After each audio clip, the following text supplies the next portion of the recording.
BPL এর উইকেটের মান নিয়ে প্রশ্ন তুলে আসছিল ক্রিকেটাররা, তবে এবার স্পোর্টিং উইকেট তৈরি করতে সফল হয়েছে বিসিবি। প্রতি ম্যাচেই রান হচ্ছে, যার ফলে বোলারদের থাকতে হচ্ছে বাউন্ডারি হজমের ভয়ে। আর এ ভয়ের কারণেই ঢাকার বিপক্ষে 7 উইকেট পেয়েছেন তাসকিন।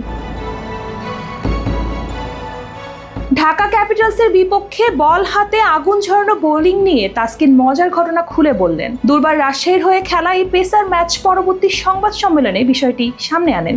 আজকে একটা মজার বিষয় ছিল যে আমাদের দলের মেসোয়ার আনোয়ার বলতেছিল যে ভাইয়া তুমি আজকে 4 উইকেট পাবা। আমি বলছিলাম চাচ্ছিস যেহেতু আল্লাহর কাছে বেশি চেয়ে ফেল, 8 উইকেটও তো হতে পারে। 7 উইকেট পেয়ে গেছি আজকে, আমি আমার পরিকল্পনা প্রয়োগ করতে পারছি এবং জিতছি, ভালো লাগতেছে, এভাবেই বলছিলেন তাসকিন আহমেদ।